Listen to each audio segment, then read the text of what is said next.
साथियों नमस्कार, आपके अपने जतन इन होम एकेडमी यूट्यूब चैनल में हार्दिक स्वागत है। हम नियमित रूप से राजस्थान जीके की विषय सामग्री को आपके समक्ष प्रस्तुत कर रहे हैं। आगामी भर्ती परीक्षाएं, चाहे वो रीट हो, पटवार हो, कॉलेज लेक्चरर हो या कोई अन्य हो, इन सभी में राजस्थान का सामान्य ज्ञान बड़ी प्रमुखता से पूछा जाता है। कल शाम को ही पटवार भर्ती परीक्षा को प्रशासनिक कारणों के कारण रद्द किए जाने का समाचार मिला। अब यह जो समाचार है वो सुखद भी है और दुखद भी है। सुखद उन बच्चों के लिए जो कि पारिवारिक या अन्य किसी परिस्थितियों के मद्देनजर इस महामारी के दौर में जनवरी 2021 के तय कार्यक्रम के हिसाब से अपने आप को तैयार नहीं कर पाए, और दुखद उन लोगों के लिए जिन्होंने कड़ी मेहनत करके अपने आप को इस परीक्षा के लिए तैयार कर लिया था। पर मैं आपसे यही निवेदन करता हूं कि चाहे जो भी हो, जिस भी समय पर परीक्षा हो, आपकी तैयारी इतनी कंठस्थ होनी चाहिए कि आप कट ऑफ के चक्कर में ना पड़े। आज हम राजस्थान के व्यक्तित्व के पार्ट 2 वीडियो में उन क्रांतिकारियों और जननायकों के बारे में पढ़ेंगे जिन्होंने अपने कार्यों से, अपने बलिदान से राजस्थान के इतिहास को गौरवान्वित किया है। इससे पूर्व हमने राजस्थान बोर्ड की किताब में हूबहू राजस्थान के व्यक्तित्व के नाम से शामिल पाठ पर संकलित विषय सामग्री आपको प्रस्तुत की थी। आज उन फेमस क्रांतिकारियों को हम आपके सामने रख रहे हैं। यद्यपि ये वो व्यक्तित्व हैं जिनको आप राजस्थान के इतिहास में हमेशा पढ़ते आए हैं, किंतु क्रांतिकारी, व्यक्तित्व, गौरव या जननायक, इन सभी बिंदुओं से पाठ्यक्रम में यूनिक रूप से रखे जाने के कारण, अलग से दिखाए जाने के कारण हमारे लिए यह महत्वपूर्ण हो जाता है कि हम इनके बारे में विशेष जानकारी प्राप्त करें। तो आज की इस श्रृंखला में हम सबसे पहले पढ़ते हैं जमनालाल बजाज। साथियों, इनका जन्म 4 नवंबर 1889 को काशी का बास, जो कि सीकर में है, वहां पर हुआ था। दूसरा महत्वपूर्ण तथ्य इनके बारे में है, इन्होंने सीकर प्रजामंडल का गठन किया, साथ ही 1936 में जयपुर प्रजामंडल का पुनर्गठन किया। आपको याद होगा, प्रजामंडल वाले वीडियो में हमने देखा था कि सन 1931 में कपूर चंद पाटनी के द्वारा जयपुर प्रजामंडल का गठन किया गया था। राजनीतिक रूप से सक्रिय न होने के कारण 1936 में इसका पुनर्गठन किया गया। साथियों, जमनालाल बजाज ने 1927 में जयपुर में ही चरखा संघ की स्थापना की थी। चरखा संघ खादी से संबंधित, और गांधी जी की प्रेरणा से उनके पथ पर चलते हुए जमनालाल बजाज ने चरखा संघ की स्थापना की। साथियों, पहला विश्व युद्ध जो कि 1914 से 1918 के बीच में लड़ा गया था, उसमें जमनालाल बजाज ने अंग्रेजों की मदद की थी, और इसी के इनाम स्वरूप उन्हें राय बहादुर की उपाधि दी गई थी। मित्रों, महत्वपूर्ण बात यह नहीं है कि उन्हें राय बहादुर की उपाधि दी गई थी, अपितु महत्वपूर्ण बात यह है कि सन 1921 में असहयोग आंदोलन के समय जमनालाल बजाज ने राय बहादुर की उपाधि वापस कर दी थी अंग्रेजों को। उपनामों की बात करें तो जमनालाल बजाज को गुलाम नंबर 4, गांधी जी का 5वां पुत्र और राजस्थान का भामाशाह कहा जाता है। साथियों, गुलाम नंबर 4 जमनालाल बजाज अपने आप को कहते थे। जो गुलाम नंबर 1, 2 और 3 हैं, वो इनके अनुसार कुछ इस प्रकार थे। गुलाम नंबर 1 की संज्ञा इन्होंने भारत को दी, गुलाम नंबर 2 की संज्ञा इन्होंने देसी राजाओं को दी, और गुलाम नंबर 3 की संज्ञा इन्होंने सीकर को दी, और अपने आप को ये गुलाम नंबर 4 कहा करते थे। साथियों, सत्याग्रह आश्रम की स्थापना के साथ ही सर्वप्रथम उत्तरदायी शासन की मांग करने वाले पहले राजस्थानी थे। तो हमारे लिए जमनालाल बजाज वेरी इंपॉर्टेंट है, हम इसे याद रखेंगे। दूसरे व्यक्तित्व हैं जयनारायण व्यास। इनका जन्म 18 फरवरी 1899 को जोधपुर में हुआ। यह राजस्थान के जहां एकमात्र केवल शब्द आ जाते हैं, वो तथ्य हमारे लिए वेरी इंपॉर्टेंट हो जाता है। तो ये एकमात्र मनोनीत और निर्वाचित मुख्यमंत्री थे। कई बार परीक्षाओं में पूछे जाने वाला तथ्य है, आप इसे कंठस्थ कर लें। जयनारायण व्यास एकमात्र राजस्थान के मनोनीत और निर्वाचित मुख्यमंत्री थे। इनके द्वारा मारवाड़ हितकारिणी सभा की स्थापना की गई। साथ ही इन्होंने सन 1932 में ब्यावर से, जो कि अजमेर में है, राजस्थानी भाषा की पहली राजनीतिक समाचार पत्र आगी बाण प्रकाशित किया। पहला राजस्थानी भाषा का राजनीतिक समाचार पत्र आगी बाण इन्होंने ब्यावर से निकाला। साथ ही मुंबई से अखंड भारत हिंदी भाषा में और दिल्ली से पीप अंग्रेजी भाषा में समाचार पत्र प्रकाशित करवाया। तो इन्होंने 3 समाचार पत्रों का प्रकाशन किया था, आगीबाण, अखंड भारत और पीप। तीनों ही हमारे लिए इंपॉर्टेंट है। उपनामों की बात करें तो जय नारायण व्यास को राजस्थान का लोकनायक, शेर ए राजस्थान, लक्कड़ और फक्कड़, धुन के धनी, इन नामों से जाना जाता है। राजस्थान के ये पहले व्यक्ति थे जिन्होंने सामंत शाही के विरुद्ध अपनी आवाज उठाई। मित्रों, इन्हें सिवाना, जो कि बाड़मेर में है, उस किले में नजरबंद किया गया था। साथ ही इनकी रचनाओं की बात करें तो पोपा बाई रिपोल और मारवाड़ की अवस्था, इन 2 पुस्तकों का नाम हमें मिलता है। जय नारायण व्यास को इन तथ्यों के प्रकाश में हम पढ़ेंगे। तीसरे क्रांतिकारी हमारे समक्ष हैं, हालांकि गौण हैं, किंतु राजस्थान बोर्ड की किताबों में स्थान पाने के कारण हम इन्हें अपनी विषय सामग्री में शामिल कर रहे हैं। लोठूजी निठारवाल, सीकर से संबंधित, 1804 में जाट परिवार में रिंगस में जन्म। इन्होंने आगरा किले से डूंगर जी को, जो कि जवाहर जी के भाई थे, रिहा करवाया था। 1855 में इनकी मृत्यु हो गई। अमरचंद भाटिया अगले व्यक्तित्व हैं जो कि ग्वालियर के सेठ उपनाम से हमारे बीच में लोकप्रिय हैं। देश के प्रथम स्वतंत्रता संग्राम 1857 में ये राजस्थान के ऐसे पहले व्यक्ति थे जिनको ब्रिटिश सत्ता ने फांसी पर चढ़ाया था। इन्होंने अपनी पूरी धन संपत्ति तात्या टोपे को दान देने का प्रस्ताव रखा था और इनकी यही कुर्बानी फांसी का कारण बनती है। इन्हें राजस्थान का मंगल पांडे और 1857 की क्रांति का भामाशाह भी कहा जाता है। वेरी इंपॉर्टेंट है हमारे लिए। राजस्थान का मंगल पांडे, अमरचंद भाटिया, ग्वालियर सेठ के नाम से लोकप्रिय, और 1857 की क्रांति का भामाशाह। खरवा ठिकाने के ठाकुर गोपाल सिंह खरवा हमारे समक्ष हैं। इनको राजस्थान में सशस्त्र क्रांति का जनक कहा जाता है। केसरी सिंह बारठ के साथ मिलकर गोपाल सिंह ने 1910 में वीर भारत सभा की स्थापना की। साथ ही एक महत्वपूर्ण तथ्य इनके बारे में प्रसिद्ध है कि इन्होंने 21 फरवरी 1915 के लिए एक सशस्त्र क्रांति की योजना बनाई थी, किंतु अंग्रेजों को इसकी पूर्व में ही भनक लग जाने के कारण गोपाल सिंह गिरफ्तार कर लिए जाते हैं और टॉडगढ़ जेल में, जो कि अजमेर में है, उनमें इनको रखा जाता है। वेरी इंपॉर्टेंट, राजस्थान के इतिहास में विजय सिंह अगले महत्वपूर्ण क्रांतिकारी। इनका उपनाम राष्ट्रीय पथिक। मित्रों, विजय सिंह पथिक का मूल नाम भूप सिंह गुजर था। इनका जन्म 1882 ईस्वी में ग्राम गुठावली, जो कि बुलंदशहर उत्तर प्रदेश में है, लेकिन इनकी कर्म भूमि राजस्थान रही है। वीर भारत सभा और राजस्थान सेवा संघ के ये संस्थापक रहे। इन्हें भारत में किसान आंदोलन का जनक माना जाता है।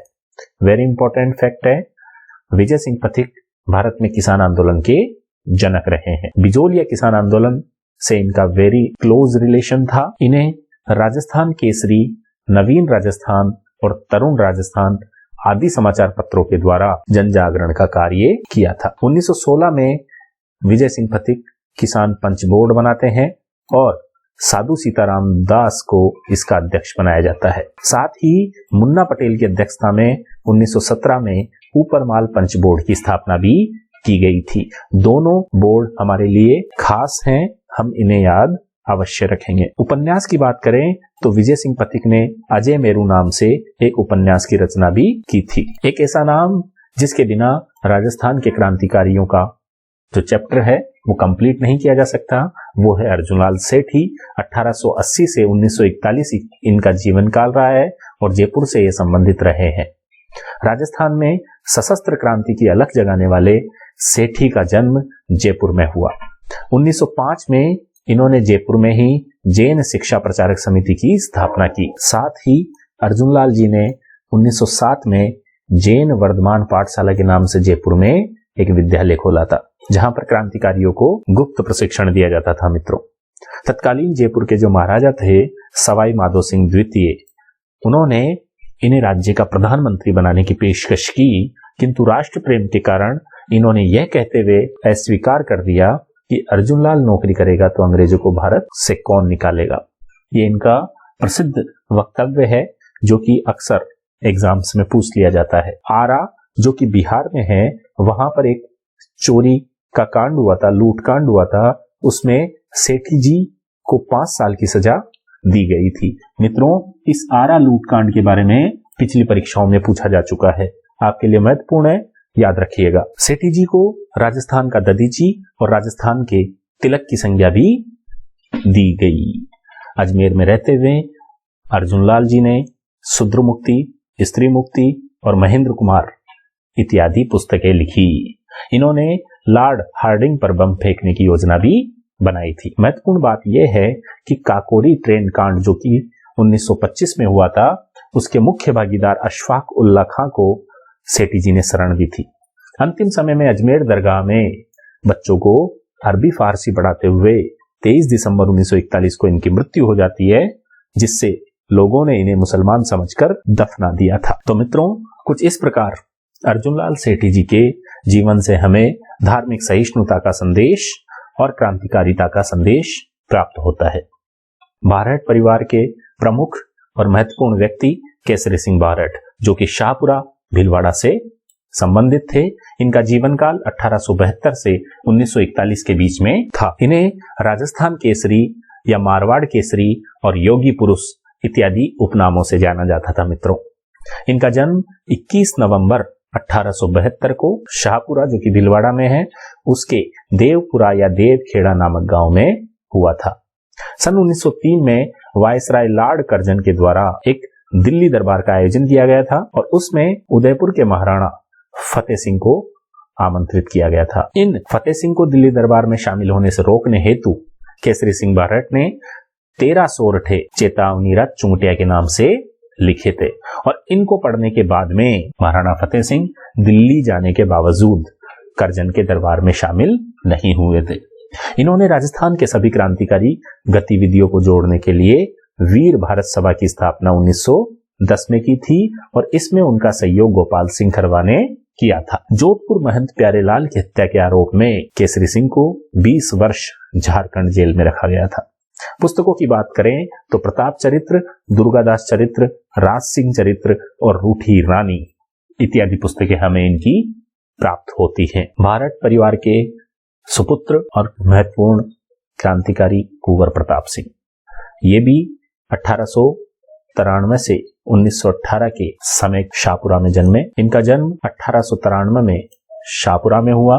पिता केसरी सिंह बारहट और चाचा जोरावर सिंह बारहट के क्रांतिकारी विचारों से प्रभावित होते हुए इन्होंने मास्टर अमीर चंद से भी प्रेरणा ली। रास बिहारी बोस का इन पर विशेष प्रभाव था। बनारस कांड में इन्हें गिरफ्तार कर लिया गया।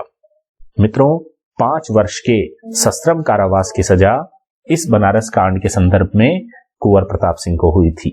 भारत सरकार के गुप्तचर निदेशक सर चार्ल्स क्लीवलैंड के द्वारा दी गई अमानुषिक यातनाओं के कारण 1918 में मात्र 22 वर्ष की आयु में ही प्रताप सिंह शहीद हो गए। महत्वपूर्ण व्यक्ति जोरावर सिंह बारहट, इनका जन्म उदयपुर में हुआ। केसरी सिंह बारहट के छोटे भाई और प्रताप सिंह बारहट के चाचा थे।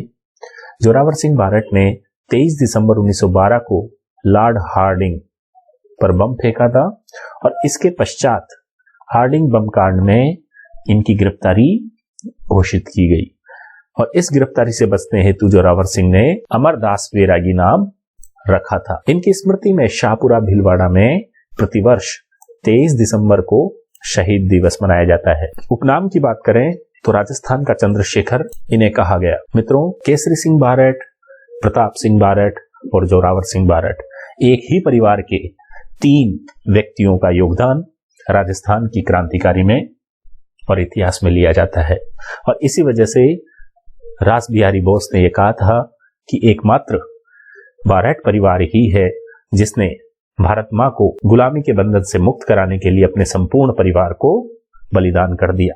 वेरी इंपॉर्टेंट परिवार है, याद रखना है।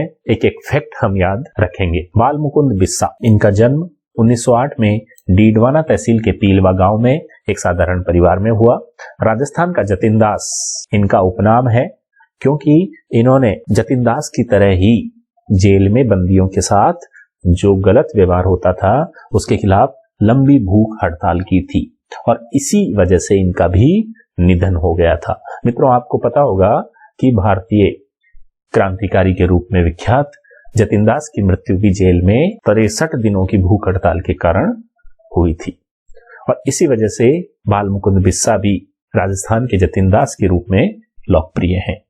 इन्होंने नागौर जिले में चरखा एजेंसी और खादी भंडार की स्थापना की थी। 1942 ईस्वी में जयनारायण व्यास के नेतृत्व में शुरू हुए जन आंदोलन में भागीदारी के कारण 9 जून 1942 को भारत रक्षा कानून के अंतर्गत इनको गिरफ्तार कर लिया गया था और तब जाकर इन्होंने जेल में भूख हड़ताल की थी और उसी भूख हड़ताल के मद्देनजर इनका देहांत भी हो गया था।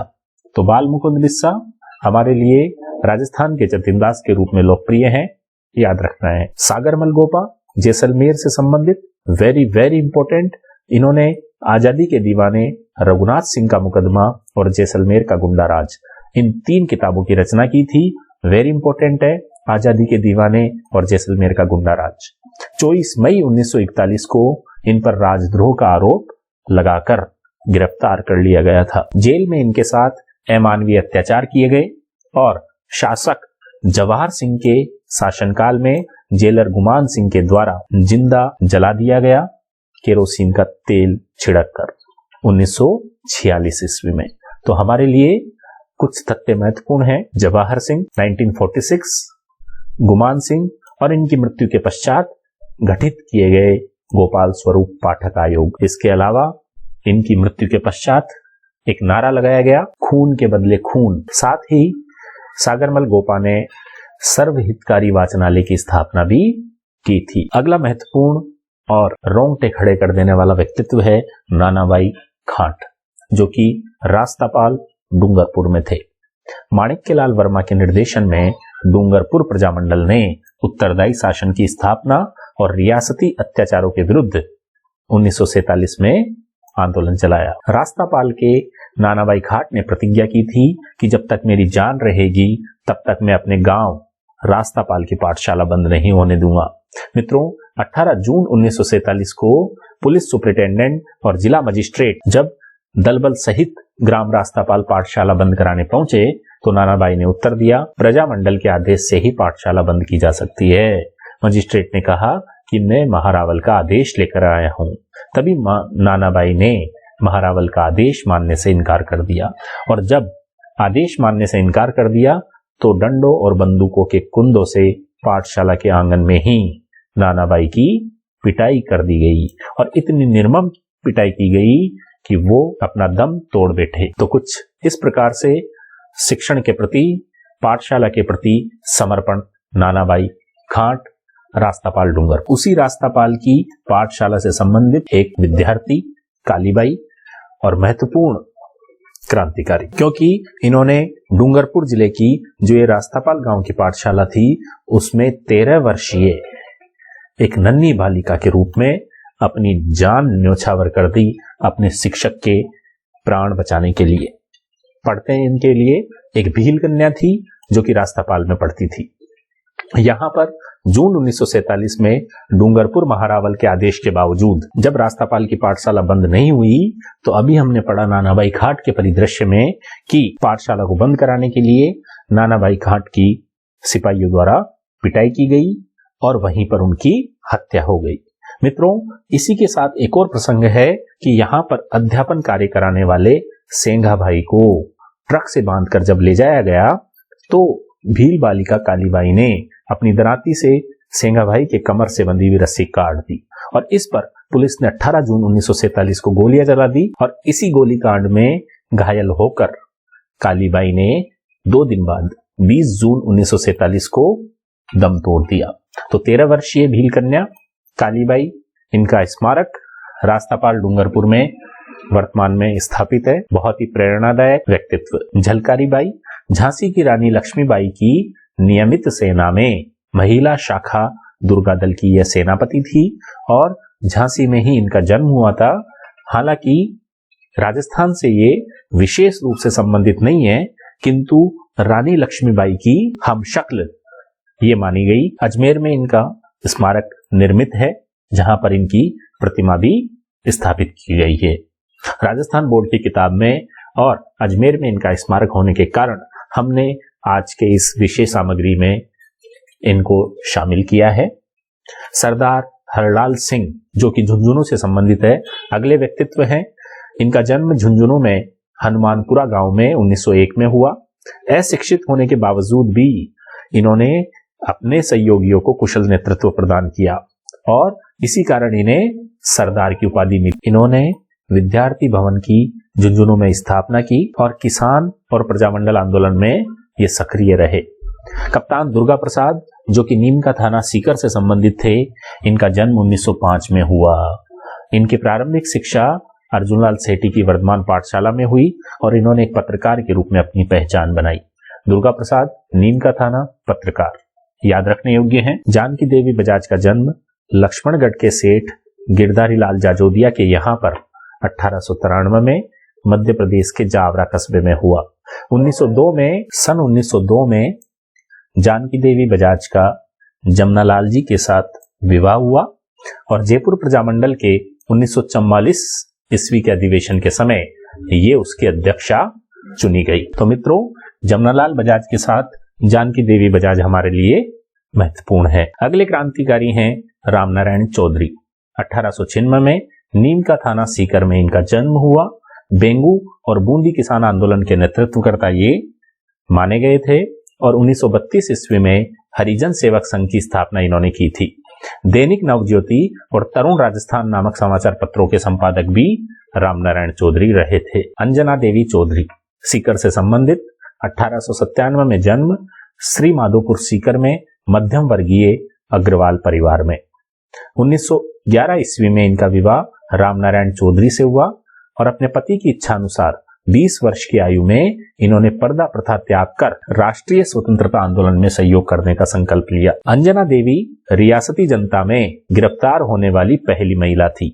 मित्रों, कई बार इन क्रांतिकारियों का अपनी पत्नियों के साथ जोड़े से लगाकर प्रश्न पूछ लिया जाता है, किस क्रांतिकारी की कौन सी पत्नी थी, तो हमें ये याद रखना है और इसीलिए हमने हमारे इस वीडियो में महत्वपूर्ण क्रांतिकारियों और उनकी पत्नियों को शामिल किया है। अगला महत्वपूर्ण व्यक्ति है चुन्नीलाल शर्मा, जिनका संबंध डाबरा किसान आंदोलन डीडवाना जो कि नागौर में है, वहां पर इनका योगदान रहा है। Hiralal Shastri, very important personality, 24 नवंबर 1899 को जोबनेर जयपुर में जन्म हुआ। राजस्थान के पहले मनोनीत मुख्यमंत्री थे और इनको मुख्यमंत्री पद की शपथ राज प्रमुख मानसिंह द्वितीय के द्वारा दिलवाई गई थी। इनकी पुत्री शांताबाई के नाम पर वनस्थली में जो कि निवाई टोंक में है 1935 में जीवन कुटीर नामक एक संस्था खोली गई और इस संस्था को वर्तमान में हम वनस्थली विद्यापीठ कहते हैं, जहां पर बालिका शिक्षा के लिए महत्वपूर्ण कार्य किए जाते हैं। बालिका शिक्षा को समर्पित यह विद्यापीठ पूरे राजस्थान ही नहीं पूरे भारत में प्रसिद्ध है। इनकी आत्मकथा की बात करें तो शास्त्री जी ने प्रत्यक्ष जीवन शास्त्र के नाम से अपनी आत्मकथा लिखी, जबकि प्रलय प्रतीक्षा नमो नमे के नाम से इनका एक गीत प्रसिद्ध है। जेंटलमैन एग्रीमेंट जो कि हीरालाल शास्त्री और जयपुर राज्य के प्रधानमंत्री सर मिर्जा इस्माइल के मध्य 1942 में भारत छोड़ो आंदोलन के मुद्दे पर हुआ था। रत्ना शास्त्री, जयपुर से संबंधित, इनका जन्म 15 अक्टूबर 1912 को खाचरोद मध्य प्रदेश में रघुनाथ जी व्यास के यहाँ पर हुआ। इनका विवाह हीरालाल शास्त्री से हुआ और 1929 में ग्राम सेवा ग्राम उत्थान और जन सेवा के उद्देश्य से वनस्थली में इन्होंने हीरालाल शास्त्री के द्वारा लड़कियों की शिक्षा के लिए स्थापित जीवन कुटीर नामक संस्था में पूरा सहयोग दिया। माणिक्यलाल वर्मा, मेवाड़ के महत्वपूर्ण व्यक्ति और क्रांतिकारी। मेवाड़ प्रजामंडल के संस्थापक माणिक्यलाल जी का जन्म 4 दिसंबर 1897 को बिजोलिया जो कि भीलवाड़ा में है वहां पर हुआ। जब इन्हें मेवाड़ से निष्कासित कर दिया गया तो इन्होंने अजमेर में रहकर मेवाड़ का वर्तमान शासन नामक पुस्तक की रचना की। वेरी इंपॉर्टेंट किताब है, हम इसे याद रखेंगे। यहाँ पर इन्होंने पंछेड़ा गीत के माध्यम से क्रांतिकारियों में उत्साह की भावना पैदा की। पंछेड़ा गीत, माणिक्यलाल वर्मा, मेवाड़ का वर्तमान शासन, वेरी इंपॉर्टेंट है। दामोदर लाल व्यास अगले क्रांतिकारी हैं जो कि राजस्थान के लौह पुरुष के नाम से जाने जाते हैं। इनका जन्म टोंक जिले के मालपुरा कस्बे में हुआ था। सेठ दामोदर दास राठी, स्वतंत्रता आंदोलन के भामाशाह के रूप जाने जाने वाले दामोदर दास राठी का जन्म पोखरण जैसलमेर में हुआ, किंतु उनकी कर्म भूमि ब्यावर रही। राजस्थान की पहली सूती वस्त्र मिल जो कि द कृष्णा मिल थी, उनके संस्थापक भी दामोदर दास जी ही थे। ब्यावर में इन्होंने होम रूल लीग की, सनातन धर्म की और नव भारत विद्यालय की स्थापना की। आपको पता होगा कि केंद्रीय स्तर पर भारत में होम रूल लीग की स्थापना एनी बेसेंट और तिलक के द्वारा की गई थी। देवनागरी के विकास हेतु दामोदर दास जी ने नागरी प्रचारणी सभा की स्थापना भी की थी। मोतीलाल तेजावत भील जनजाति में अति लोकप्रिय आदिवासियों के मसीहा और बावजी के नाम से प्रसिद्ध थे। इनका जन्म 1896 में उदयपुर के कोल्यारी गांव में हुआ था। वनवासी संघ की इन्होंने स्थापना की और भील जनजाति में राजनीतिक जागृति हेतु एक ही आंदोलन का प्रारंभ किया, जिसे हम भोमट आंदोलन भी कहते हैं। और यह इन्होंने राशमी, जो कि मातृकुंडिया चित्तौड़गढ़ में है, वहां से प्रारंभ किया था। और यह जो मातृकुंडिया है वो राजस्थान का हरिद्वार भी कहलाता है। वैशाख पूर्णिमा को यहाँ पर प्रतिवर्ष मेला भरता है। नीमड़ा हत्याकांड वेरी इंपॉर्टेंट है, 1922 का नीमड़ा हत्याकांड। इसका संबंध भी हम एक ही आंदोलन से ही बिठाते हैं और इस हत्याकांड को हम दूसरा जलियांवाला बाग हत्याकांड कहते हैं। गोकुल भाई भट्ट 25 जनवरी 1898 को हातल गांव, जो कि सिरोही जिले में है, वहां पर जन्मे गोकुल भाई ने शराब निषेध हेतु आमरण अनशन किया था। इन्हें राजस्थान का गांधी और गांधीवादी सर्वोदय नेता भी कहा जाता है। सिरोही प्रजामंडल की स्थापना करने में गोकुल भाई का महत्वपूर्ण योगदान रहा और गोकुल भाई के बारे में यह कहा जाता है कि सिरोही को राजस्थान में मिलाने के पीछे बहुत बड़ा हाथ गोकुल भाई का था। अगर गोकुल भाई ने अथक प्रयास नहीं किए होते तो सिरोही बंबई राज्य में मिल गया होता। उस समय के जो गृह मंत्री थे सरदार वल्लभ भाई पटेल, उनका एक प्रसिद्ध कथन भी हमें याद आता है। उन्होंने कहा था जब राजस्थान का एकीकरण चल रहा था कि भाई गोकुल भाई को सिरोही चाहिए था, वो हमने दे दिया। भोगीलाल पांड्या बागड़ का गांधी इनका उपनाम है और इनका जन्म 13 नवंबर 1904 को डूंगरपुर के सीमलवाड़ा गांव में हुआ था। इनकी पत्नी का नाम मणिबहन पांड्या था, जिसे वागड़ बाई भी कहते थे। तो हमारे लिए महत्वपूर्ण है भोगीलाल पांड्या के विषय में बागड़ का गांधी और मणिबहन पांड्या के विषय में वागड़बा। गोविंदगिरी आदिवासी इलाकों में गोविंदगिरी वेरी महत्वपूर्ण क्रांतिकारी। डूंगरपुर जिले के बांसिया गांव में बंजारे परिवार में इनका जन्म हुआ। दोनों ही तथ्यों को लेकर कई बार परीक्षाओं में प्रश्न पूछा जा चुका है। भील जनजाति में सामाजिक सुधार हेतु इन्होंने लसाड़िया आंदोलन का सूत्रपात किया और साथ ही संप सभा की स्थापना भी गोविंदगिरी के द्वारा की गई। 1913 में संप सभा का जब दूसरा सम्मेलन मानगढ़ बांसवाड़ा में हो रहा था, मानगढ़ की पहाड़ी कहां पर है? बांसवाड़ा में। तो जब मानगढ़ में दूसरा सम्मेलन हो रहा था तब अंग्रेजों ने उन पर गोलियां चला दी। इसी कारण इसे राजस्थान का जलियांवाला बाग हत्याकांड भी कहते हैं। भगत आंदोलन का संबंध भी भील और गरासिया जनजाति से ही माना जाता है। आश्विन शुक्ल पूर्णिमा को प्रतिवर्ष मानगढ़ पहाड़ी पर संप सभा का अधिवेशन आयोजित होता है। तो गोविंदगिरी वेरी इंपॉर्टेंट पर्सनालिटी है, आप इसे बिल्कुल अच्छे से याद रखेंगे। हरिभाऊ उपाध्याय उपाधि इनकी द साहिब है।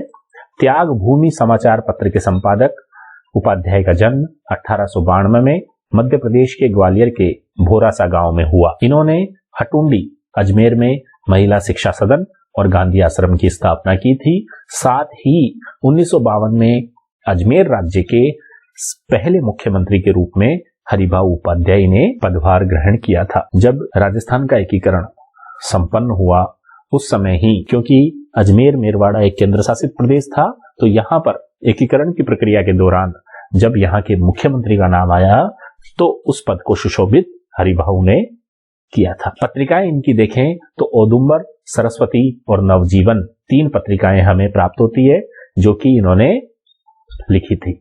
किशोरी देवी की बात करें तो सरदार हरलाल सिंह की पत्नी किशोरी देवी ने अपने पति के साथ मिलकर शेखावाटी क्षेत्र में जागीर प्रथा के विरोध में राष्ट्रीय आंदोलन में भाग लिया था। मोहनलाल सुखाड़िया आधुनिक राजस्थान का निर्माता कहे जाते हैं और इनका जन्म 31 जुलाई 1916 को राजसमंद में नाथद्वारा नामक स्थान पर हुआ था। सर्वाधिक लंबी अवधि, वेरी इंपॉर्टेंट है, याद रखेंगे, सर्वाधिक लंबी अवधि तक, लगभग 17 वर्ष तक ये राजस्थान के मुख्यमंत्री पद पर कार्यरत रहे। अन्य शख्सियत हैं स्वामी गोपाल दास, जिनकी कर्मभूमि चूरू रही। 1907 में बालिका शिक्षा हेतु पुत्री पाठशालाएं स्थापित की। चूरू में वेरी इंपॉर्टेंट संकल्पना है, पुत्री पाठशालाएं बालिका शिक्षा हेतु चूरू में 1907 में गोपाल दास के द्वारा स्थापित की गई। हरिजन शिक्षा हेतु कन्हैयालाल ढूंढ के साथ मिलकर कबीर पाठशालाएं भी इन्होंने स्थापित की थी। बलवंत सिंह मेहता की बात करें तो 1915 में प्रताप सभा और 1943 में उदयपुर में वनवासी छात्रावास की स्थापना मेहता जी के द्वारा की गई थी। डूंग जी और जवाहर जी सीकर से संबंधित 1857 की क्रांति से ये प्रसिद्ध हुए। डूंग जी को जब अंग्रेजों के द्वारा आगरा जेल में रखा गया, तब जवाहर जी ने लोटियासार और कर्णा मीना की सहायता से, यहाँ पर ये मिसप्रिंट हो गया, लोटू जी निठारवाल जिसके बारे में अभी हमने पढ़ा था वो है ये, और कर्णा मीना, इन दोनों की सहायता से जवाहर जी ने आगरा की जेल से डूंगर जी को मुक्त करवाया था। शेखावाटी के वीर रस प्रधान गायन में इनके नाम लिए जाते हैं। अगले व्यक्तित्व हैं गोकुल भाई भट्ट, जिनका उपनाम है राजस्थान का गांधी। हातल सिरोही में जन्मे भट्ट भूदान आंदोलन में सक्रिय रहे। यह भूदान आंदोलन विनोबा भावे के द्वारा राष्ट्रीय स्तर पर चलाया गया था। सिरोही प्रजामंडल के संस्थापक गोकुल भाई भट्ट 1946 में राजपूताना देशी राज्य परिषद के अध्यक्ष रहे थे। तो मित्रों, इन्हीं क्रांतिकारियों के साथ हम राजस्थान के व्यक्तित्व को 2 पार्ट के वीडियो में समाप्त करते हैं। जितने भी नाम हमने राजस्थान बोर्ड की किताबों में और पिछले प्रश्न पत्रों के विश्लेषण में पाए हैं, उन सभी को शामिल करते हुए आपके समक्ष विषय सामग्री प्रस्तुत की है। अगर आपको यह प्रयास अच्छा लगे और यह विषय सामग्री महत्वपूर्ण लगे तो कृपया अपने दोस्तों को, अपने परिचितों को इसे शेयर करें, ताकि ज्यादा से ज्यादा लोगों का फायदा हो सके और हमें प्रेरणा मिल सके। जल्दी ही मिलते हैं नेक्स्ट वीडियो में राजस्थान के अगले बिंदु को लेकर। तब तक के लिए जय हिंद, जय भारत, धन्यवाद साथियों।